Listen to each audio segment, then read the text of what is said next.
¿Qué es lo que realmente sientes por Dane, Bob? ¿Qué demonios crees que siento? Sedujo a mi novia. Este es un modo muy anticuado de plantear la cuestión, Bob. Además, eso ocurrió hace mucho tiempo. Desde luego. Me sorprende que Siegfried sea tan injusto. Él dicta las reglas y después no se rige por ellas. Replico con indignación. Basta ya, Siegfried. Todo esto ocurrió hace mucho tiempo, pero para mí no ha pasado mucho tiempo, porque nunca lo he dejado salir al exterior. A mí me parece algo muy reciente. ¿No es eso lo que debes hacer para ayudarme? ¿Sacarme de la cabeza esos viejos recuerdos para que se extingan y dejen de afectarme? De todos modos, me gustaría saber por qué te parecen tan recientes, Bob. ¡Por el amor de Dios, Siegfried! Este era uno de sus momentos estúpidos. Me imagino que no puede asimilar algunos datos demasiado complejos. La realidad es que solo es una máquina y no puede hacer nada para lo que no esté programada. Por regla general, solo responde a ciertas palabras clave. Bueno, profundizando un poco en su significado, desde luego. En cuanto a los matices, solo los capta cuando los expreso por el tono de voz o a través de los sensores conectados a la alfombra y las correas para medir mi actividad muscular. Si fueras una persona en vez de una máquina, lo entenderías, le digo. Quizás sí, Bob. A fin de ponerle sobre el buen camino, digo, es cierto que sucedió hace mucho tiempo. No comprendo qué quieres preguntar aparte de eso. Te pido que resuelvas una contradicción existente en lo que dices. Has afirmado varias veces que no te importaba el hecho de que Clara tuviese relaciones sexuales con otros hombres. ¿Por qué es tan importante que lo hiciera con Dane? Dane no lo trató bien. Dios santo. Claro que no lo hizo. Se aprovechó vergonzosamente de ella. ¿Es por cómo trató a Clara, Bob? ¿O es porque hubo algo entre tú y Dane? ¡Jamás! Jamás hubo nada entre Dane y yo.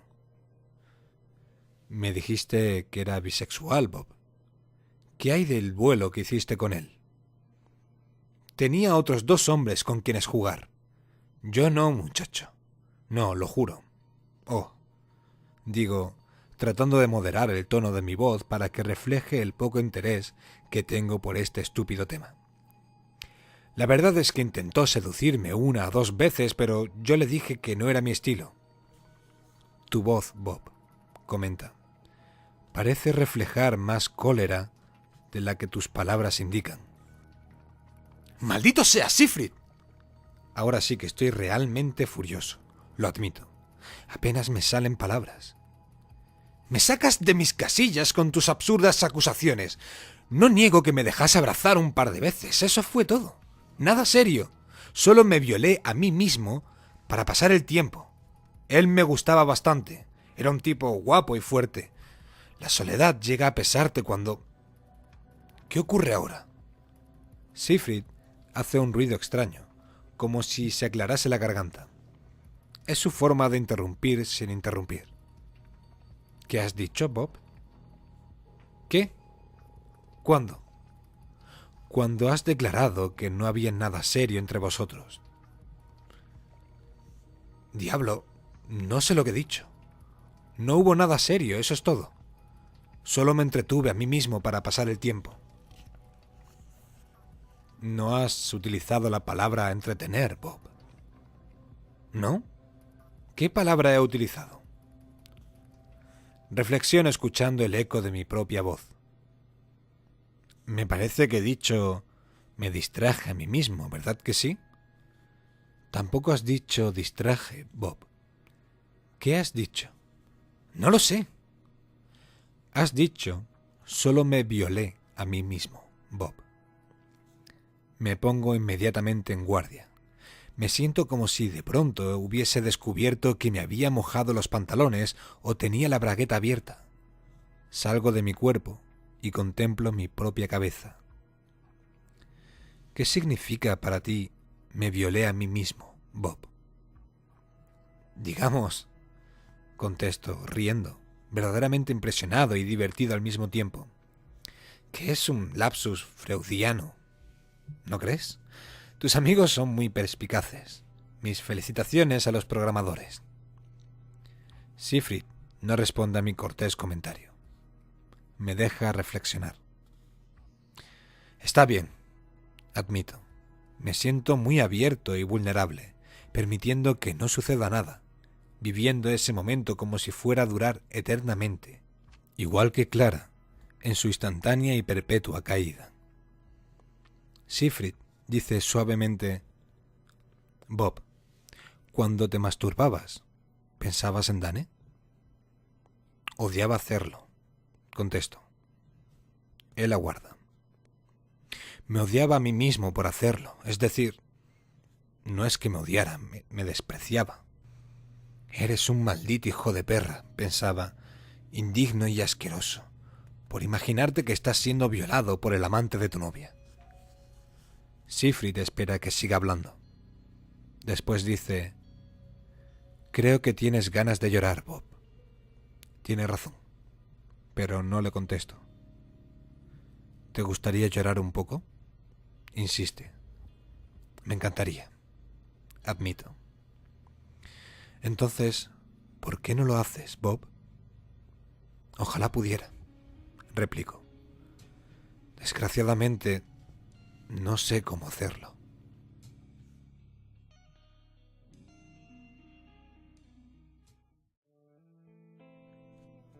Estaba dando media vuelta, dispuesto a irme a acostar, cuando observé que los colores del sistema de conducción Hitche se disolvían. Era el 55º día de viaje, el 27º desde el cambio de posición.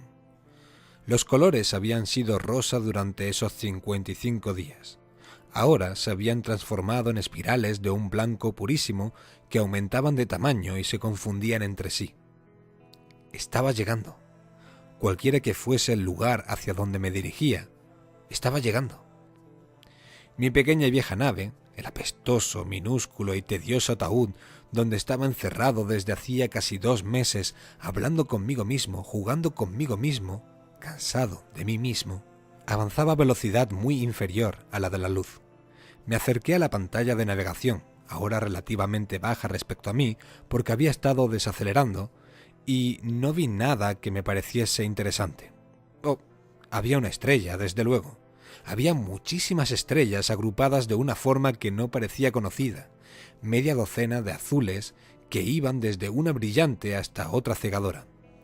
Una roja que se destacaba más por su intensidad cromática que por su luminosidad. Era como un carbón al rojo vivo, no mucho más brillante que Marte, visto desde la Tierra, pero de un rojo más subido. Hice un esfuerzo para concentrarme. No fue sencillo. Tras 2 meses de no pensar en nada porque era aburrido o amenazador, me costó mucho volver a interesarme en algo. Conecté la unidad exploradora esférica y observé que la nave empezaba a girar según la pauta de exploración, dividiendo el cielo en fragmentos para plasmarlos ante las cámaras y en los analizadores. Y casi inmediatamente obtuvo una señal enorme, brillante y muy cercana. 55 días de aburrimiento y cansancio se borraron enseguida en mi mente. Había algo muy cerca o muy grande. Me olvidé del sueño. Me agaché sobre la pantalla de navegación sosteniéndome con las manos en las rodillas y entonces lo vi. Un objeto cuadrangular que avanzaba hacia la pantalla. Brillaba con gran intensidad. Puro metal Hitche. Los lados eran irregularmente planos, con protuberancias redondeadas que sobresalían de ellos. Y la adrenalina empezó a fluir, y visiones de dulces pasteles bailaron en mi cabeza. Lo vi salir del radio de visión, y entonces me incorporé hasta la altura del analizador, ansioso por ver lo que saldría. No había duda de que era bueno. La única duda consistía en averiguar hasta qué punto. Quizá extraordinariamente bueno.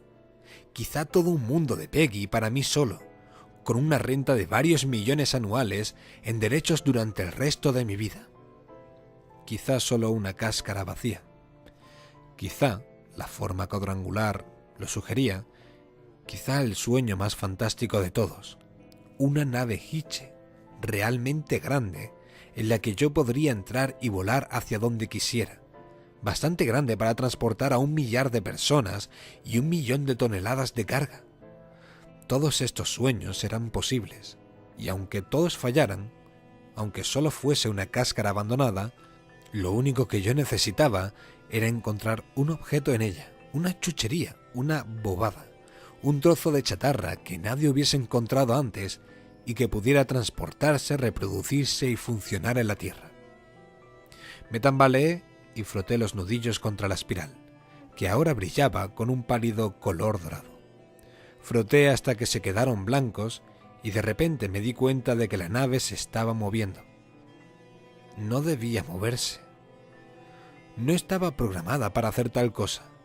Se suponía que debía permanecer en la órbita para la cual estaba programada y quedarse allí hasta que yo diera un vistazo y tomase una decisión.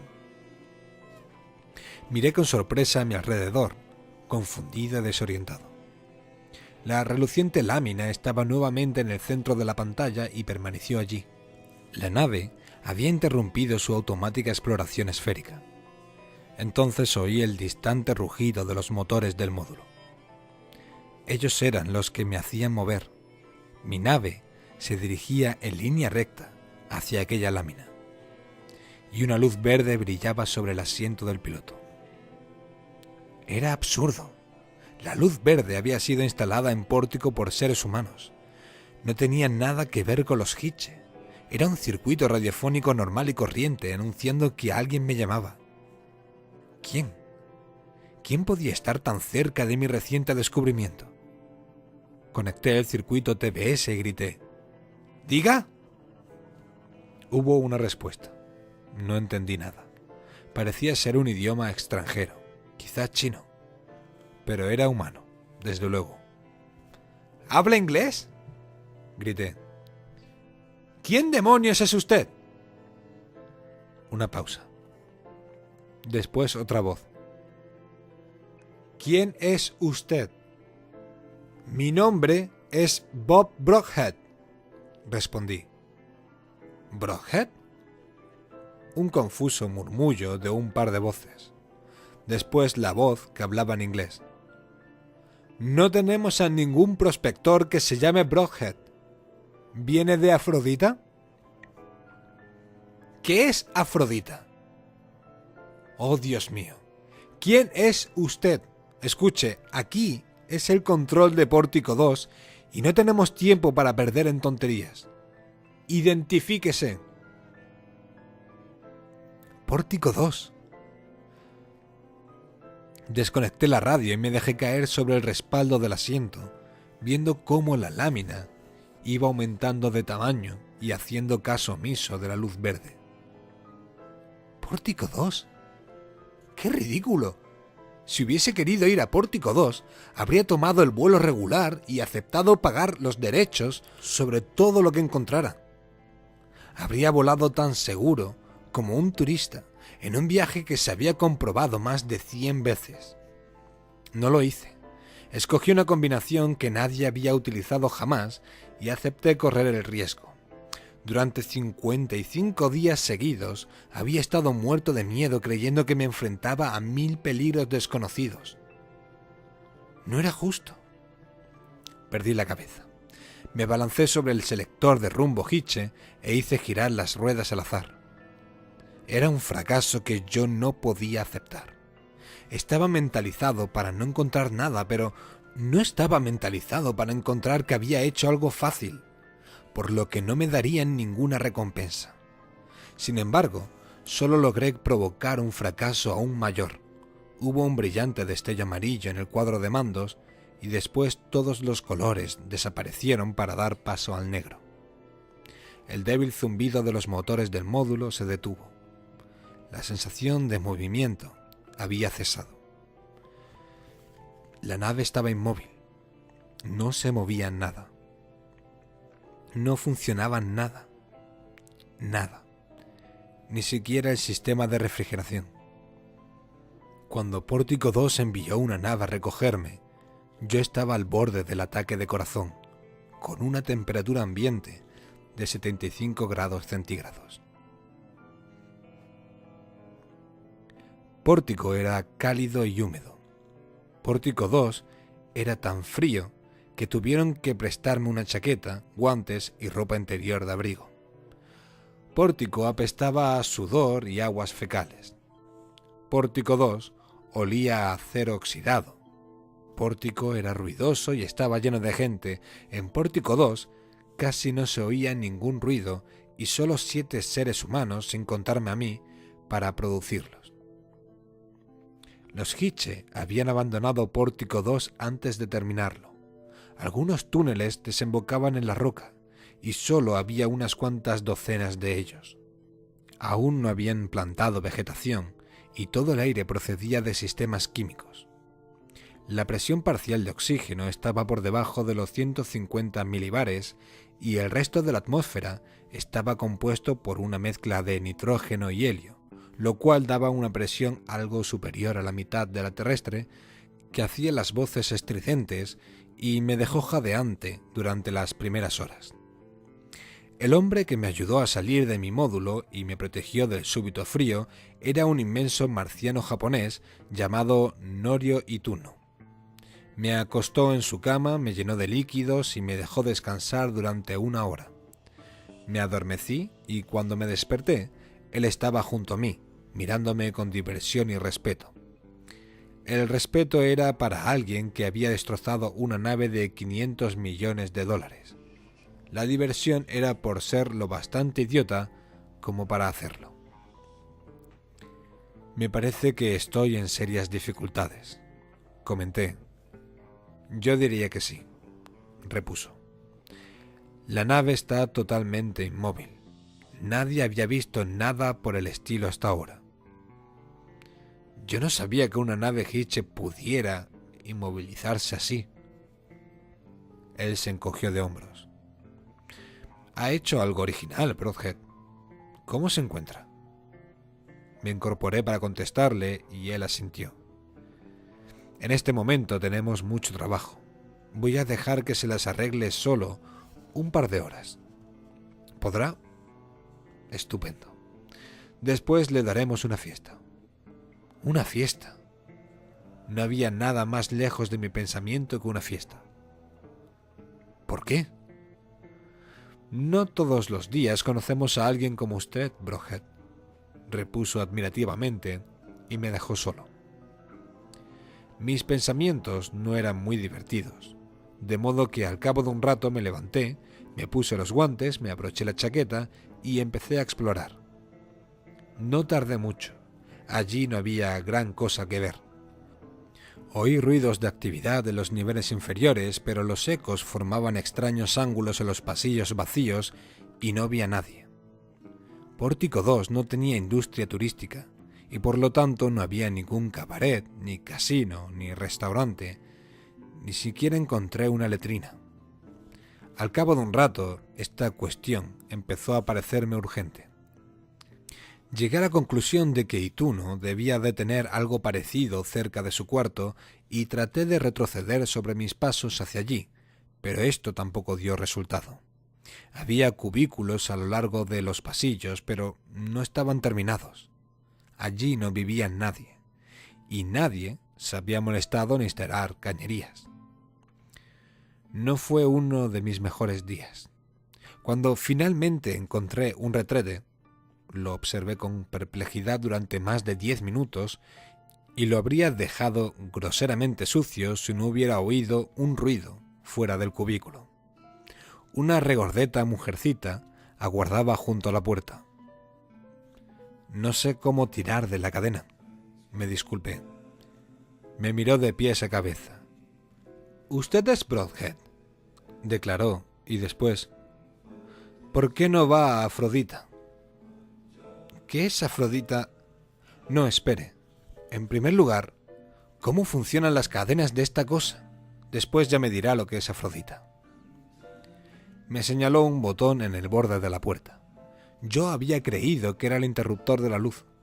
Cuando lo toqué, todo el fondo del recipiente empezó a brillar y al cabo de 10 segundos no había nada más que cenizas y después nada en absoluto. «Espéreme», ordenó, desapareciendo en el interior, y al salir dijo: «Afrodita es donde está el dinero, Brockhead. Usted va a necesitarlo». La dejé tomarme del brazo y conducirme. Empezaba a comprender que Afrodita era un planeta, uno nuevo, que una nave de Pórtico 2 había descubierto hacía menos de 40 días, y bastante grande. Tendría que pagar derechos, evidentemente, explicó. Hasta ahora no se ha descubierto nada importante, solo los habituales escombros Hitche, pero hay miles de kilómetros cuadrados para explorar y pasarán meses antes de que el primer grupo de prospectores salga de Pórtico. Solo hace 40 días que les comunicamos la noticia. ¿Ha tenido alguna experiencia en un planeta caliente? ¿Alguna experiencia en un planeta caliente? Quiero decir, explicó arrastrándose a un pozo de bajada, si ha explorado alguna vez un planeta que sea caliente. No. La verdad es que no tengo experiencia de ninguna clase, nada que pueda servirme. Un viaje vacío. Ni siquiera aterricé.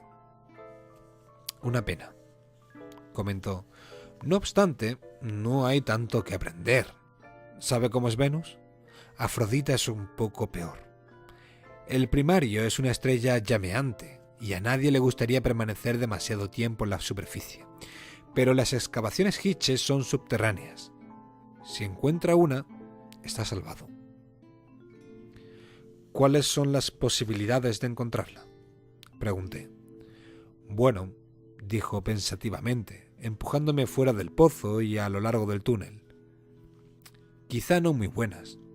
Al fin y al cabo, el trabajo de prospector se lleva a cabo en la superficie. En Venus utilizan vehículos acorazados y van donde quieren sin ningún problema. Bueno, tal vez algún problema, me concedió. Pero ya no pierden a demasiados prospectores, quizá un 1%. ¿Qué porcentaje pierden ustedes en Afrodita? Algo más. Sí, se lo garantizo. Es más elevado que este. Tiene que usar el módulo de tu nave que, naturalmente, no goza de demasiada movilidad de la superficie de un planeta, especialmente si se trata de un planeta con una superficie como azufre derretido y vientos como huracanes, cuando son suaves. Parece encantador, repuse. ¿Por qué no está usted ahora? ¿Yo? Soy piloto de línea regular. Volveré a Pórtico dentro de unos 10 días, en cuanto haya un cargamento que transportar o venga alguien que quiera regresar. Yo quiero regresar ahora mismo. ¡Oh, diablos, Brockhead! ¿No se da cuenta del lío en el que está metido? Ha quebrantado las reglas al manipular el tablero de mandos. Se la cargará con todo el equipo. Lo pensé detenidamente. Después dije: gracias, pero creo que me arriesgaré. ¿Es que no lo entiende? Afrodita tiene restos Hitche garantizados. Podría hacer más de 100 viajes y no encontrar nada parecido. Encanto, repuse. No haría 100 viajes, ni por todo el oro del mundo, ni ahora ni nunca. Ni siquiera estoy seguro de hacer otro. Creo que tengo agallas suficientes para volver a Pórtico. Aparte de esto, no lo sé. En total estuve 13 días en Pórtico 2. Hester Bergovitz, la piloto de línea regular, siguió tratando de convencerme para que fuese a Afrodita.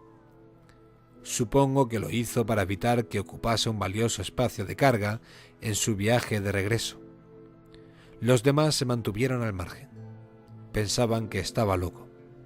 Yo constituía un problema para Ituno, encargado de que todo marchara bien en Pórtico 2. En el aspecto técnico, era una persona entrada ilegalmente, sin su per cápita pagado y sin un céntimo para pagarlo. Habría estado en su derecho si me hubiera lanzado al espacio sin traje. Resolvió el problema haciéndome cargar objetos de baja prioridad en la 5 de Hester, en su mayor parte molinetes de oraciones y muestras para analizar procedentes de Afrodita. Esto me ocupó 3 días, y después me nombró gofador jefe de las 3 personas que recomponían trajes para el próximo grupo de exploradores de Afrodita. Tenían que usar sopletes Hitche para ablandar el metal y hacer los trajes, labor que a mí no me confiaron. Se tarda 2 años para entrenar a una persona en el manejo del soplete Hitche, pero me permitieron ordenarles los trajes y las láminas de metal Hitche, irles a buscar las herramientas, irles a buscar el café y ponerme los trajes cuando estaban terminados, y salir al espacio para estar seguros de que no había ninguna grieta. Ninguno de ellos la tenía. El 12º día llegaron 2 5 de pórtico, cargadas con felices e impacientes prospectores que traían el equipo menos adecuado posible. Las noticias sobre Afrodita no habían tenido tiempo de llegar a pórtico y volver, de modo que los novatos no sabían qué golosinas había en reserva. Por pura casualidad, uno de ellos era una jovencita en misión científica, una antigua alumna del profesor Hegramet, que debía realizar estudios antropométricos en Pórtico 2. Ituno hizo uso de su autoridad y la transfirió a Afrodita, después de lo cual organizó una combinación de fiesta de bienvenida y despedida. Los 10 recién llegados y yo sobrepasábamos en número a nuestros anfitriones, pero lo que les faltaba en número lo completaron en bebida y resultó una buena fiesta. Yo me encontré convertido en una celebridad. Los novatos no podían comprender que hubiese destrozado una nave Hitche y sobrevivido. Casi sentía tener que irme, sin contar el miedo. Y Ituno me sirvió 3 dedos de whisky de arroz en un vaso y me ofreció un brindis. Sentimos mucho que te marches, Brohead, dijo. ¿No hay posibilidades de que cambies de opinión? En este momento tenemos más naves acorazadas y trajes que prospectores, pero no sé cuánto durará este estado de las cosas. Si cambias de opinión una vez hayas regresado... No cambiaré de opinión, repliqué. Banzai, dijo, y bebió. Escucha, ¿conoces a un tipo llamado Bakin? ¿Shiki? Claro, es vecino mío. Dale recuerdos de mi parte, dijo sirviéndose otra copa en su honor. Es un buen muchacho, pero me recuerda a ti. Yo estaba con él cuando perdió las piernas. Quedó atrapado en el módulo cuando tuvimos que soltarlo. Estuvo a 2 dedos de la muerte. Al llegar a Pórtico estaba hinchado de pies a cabeza y olía a demonios. Tuvimos que amputarle las piernas a los 2 días de viaje. Lo hice yo mismo. Es una gran persona, desde luego, comenté distraídamente, terminando la copa y presentándosela para que volviera a llenarla.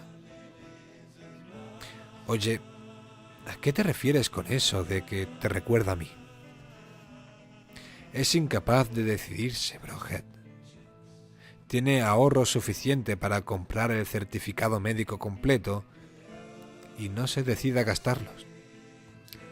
Si lo hiciera, podría recuperar las piernas y volver a salir. Sin embargo, si no tuviera suerte, estaría arruinado. Así que continúe igual, siendo un lisiado. Dejé la copa. No quería beber más.